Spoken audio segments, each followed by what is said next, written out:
नमस्कार दोस्तों, ये एक स्टोरी है 1993 की। वेस्ट बंगाल में सिलीगुड़ी नाम का एक शहर है। उसके पास एक आउटर इलाके में एक खुशहाल फैमिली रहा करती थी और उस फैमिली में कम से कम 4 या 5 लोग थे। एक जिस लड़की ने हमारे पास ये स्टोरी भेजी है उस लड़की का नाम है प्रिया और उसका एक बड़ा भैया है जिसका नाम राजेश और छोटे भैया का नाम है प्रवीण और एक माता पिता ये रहा करते थे। तो क्या हुआ, इनके बड़े भैया की शादी हुआ करती थी। वो अपने फैमिली के साथ रहा करता था, ये भी अपनी फैमिली के साथ रहा करती थी। लेकिन इनका जो एक छोटा भाई है मतलब वो भी इनसे बड़ा है लेकिन है बीच का भाई, वो सिलीगुड़ी शहर में ही रहा करता था क्योंकि उसके काम काज सब वहीं पर था। वहाँ पर वो अपना काम वाम धंधा मतलब जो भी चलाता था वो सिलीगुड़ी शहर में ही चलाता था और फिर वहाँ से आना जाना उसको बहुत मुश्किल पड़ती थी, इसलिए उसने वहीं पर रूम ले रखा था और वो अकेला उस रूम में रहा करता था। तो हुआ क्या कि एक बार उसके घर वाले ने उनसे कहा कि हमको अब जो है अपने उस बेटे की शादी कर देनी चाहिए, विनोद की शादी कर देनी चाहिए, क्योंकि विनोद वहाँ पर अकेला रहता है और उसके काम काज के लिए उसके साथ देने के लिए कुछ न कोई लड़की तो होनी चाहिए, मतलब उसकी पत्नी तो होनी चाहिए। तो घर वाले डिसाइड करने लगे, सबने डिसाइड किया और इस फैसले पर पहुंचे कि हम उसकी शादी कर देते हैं। और फिर जब उन्होंने विनोद से पूछा तो विनोद ने उनसे कहा कि मैं अभी शादी नहीं कर सकता, मेरी एक छोटी बहन है वो रह रही है शादी के लिए, पहले उसकी शादी कर दो, मतलब प्रिया की, उसके बाद मैं शादी करूँगा। तो घर वाले क्या है प्रिया की शादी कर देते हैं और बड़ी धूमधाम से। तो प्रिया अपने ससुराल चली जाती है। उसके बाद जो है अब प्रिया को घर आना था अपने, क्योंकि कुछ रस्में होती हैं कि लड़की को अपने घर आना होता है शादी के बाद। तो अपने हस्बैंड के साथ वो अपने घर चली आती है। और जो ये प्रिया थी ये खाना बनाने में बहुत ही अच्छी थी, तो ये घर के लिए एक ऐसा खाना बनाती है जिससे सारे घर के बहुत ज़्यादा खुशी हो जाते हैं, क्योंकि वो जो है खाना बहुत अच्छा बनाती थी।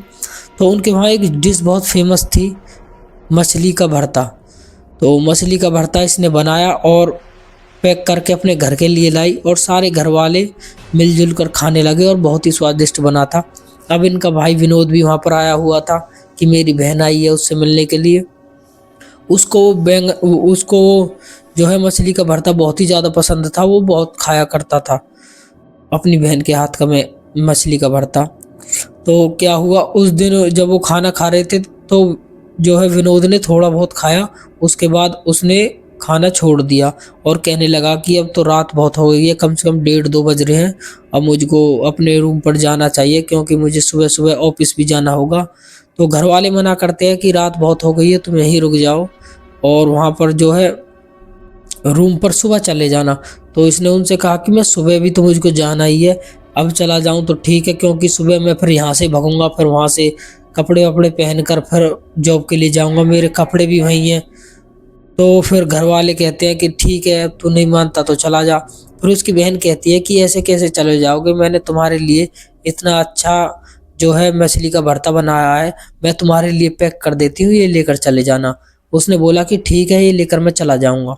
उसके बाद उसकी बहन ने उसके लिए पैक कर दिया और उसको पकड़ा दिया। तो अब क्या हुआ, जैसे ही वो निकलने लगा तो उसकी माँ कहने लगी, बेटे सुन, उस रास्ते से बिल्कुल भी मत जाना, उस रास्ते पे लोग बताते हैं कि कई दिनों से वहाँ पर कुछ आत्माएं लोगों को दिखाई दे रही हैं, तो एक काम करता ना, उस शॉर्टकट से मत जाना, सीधे रास्ते से चले जाना।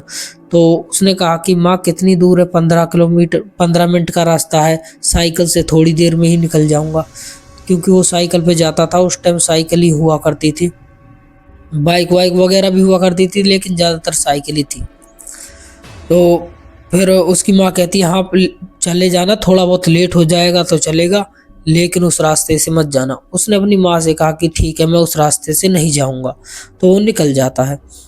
तो उसके बाद उसकी बहन पूछती है कि माँ ऐसा क्यों बोल रही हो तुम, कौन से रास्ते से, क्या हुआ?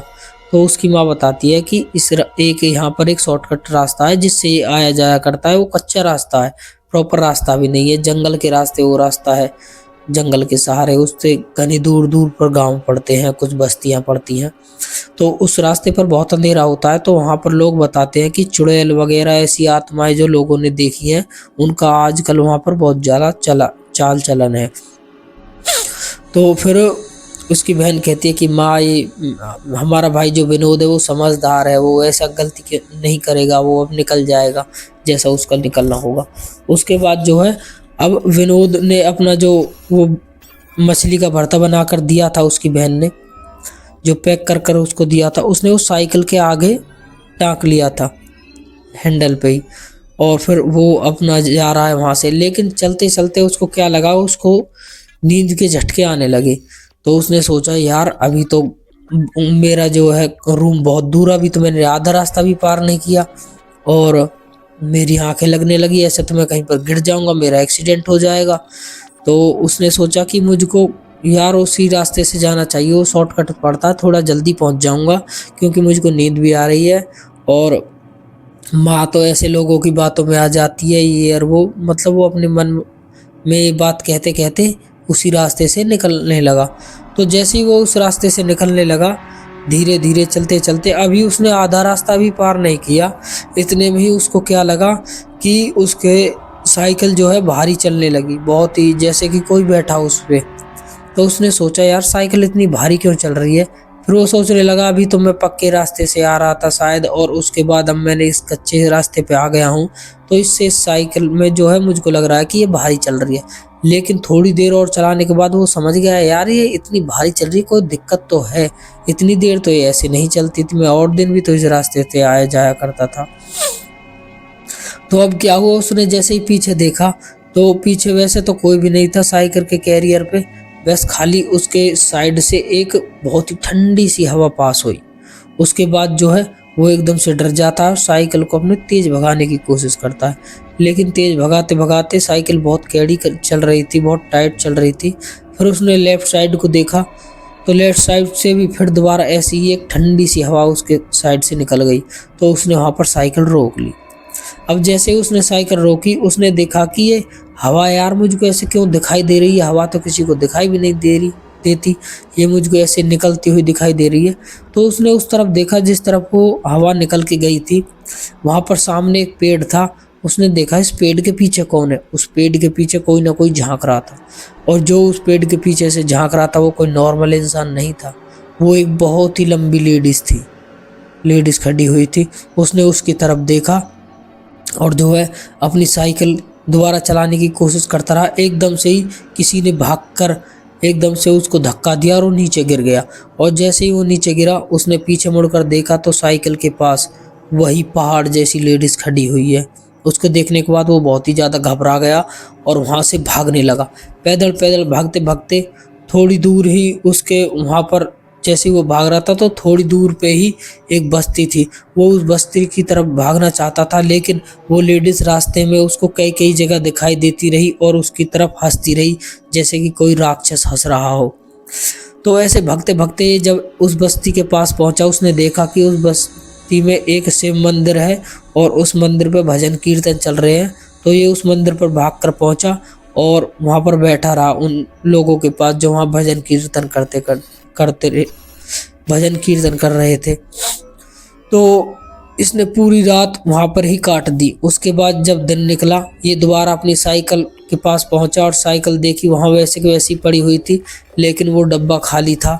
उस डब्बे में कुछ भी नहीं था जिसमें कि ये मछली का भरता लेकर आया जो इसकी बहन ने बनाया था। तो अपनी जो है साइकिल को लेकर अपने रूम पे पहुंच जाता है और जॉब पर भी नहीं जाता और सोचने लगता है वो चीज़ थी क्या, वो चीज़ थी क्या, ऐसे मतलब उसके बारे में सोचने लगता है कि माँ सही कहती थी, गांव वाले सही कहते थे, शायद मैंने कभी ये एक्सपीरियंस नहीं किया, आज मेरे साथ भी हो गया। मैं इन चीज़ों को ज़्यादा नहीं मानता था, लेकिन अब जो है मुझको भी इन चीज़ों पर यकीन हो गया है। तो वो दोबारा अपनी साइकिल उठाता है और पहुंच जाता है अपने माँ बाप के घर, अपनी मम्मी पापा के पास, और अपनी मम्मी पापा को, बहन को, भाई को सारी बात बता देता है। उसके बाद उसकी माँ कहती है कि बेटे, मैंने तुझसे मना किया था तो हमारी बात तो मानता नहीं है। मैंने तुझसे कई बार कहा था कि उस रास्ते से मत आना, मत जाना, उस रास्ते को यूज ही मत करना, लेकिन तुम किसी की मानते तो नहीं। तुमने अब गलती तो कर दी है, अब पता नहीं क्या होगा। तो ऐसी उसकी माँ कहती है। फिर उसकी माँ कहती है तू एक काम कर, काम धंधे को छोड़, काम धंधा तू कुछ यहीं कर लेना, कुछ खेती बाड़ी, हमारे पास खेत है वो कर लेना, कुछ भी काम है तुम यहाँ पर कर लेना, दुकान खोल लेना, लेकिन तू वहाँ से वो रूम खाली कर दो, वो जो है वहाँ पर काम छोड़ दो। तो इसने पहले तो डिसाइड किया, कम से कम 3-4 दिन लिए, फिर उसके बाद इसने डिसाइड किया कि मुझको फाइनली ये छोड़ देना चाहिए, क्योंकि उसके माइंड में वो चीज़ घर कर गई थी। वो अकेला रहता था वहाँ पर, तो वो चीज़ उस पर हावी हो रही थी उसके दिमाग पर। वो बार बार कुछ काम करता, उसको काम में मन ही नहीं लगता, वहीं पर उसका ध्यान दोबारा पहुंच जाता। और अब उसको घर में भी डर लगने लगा था कि घर में कभी वो लेडीज मुझको यहाँ दिखाई दे रही है, यहाँ दिखाई दे रही है, ये चीज़ उसके साथ होने लगी। शायद उसका दिमाग ये चीज़ बना रहा हो। तो उसके बाद उसने वो घर छोड़ दिया और उस रास्ते से कभी वो नहीं गया।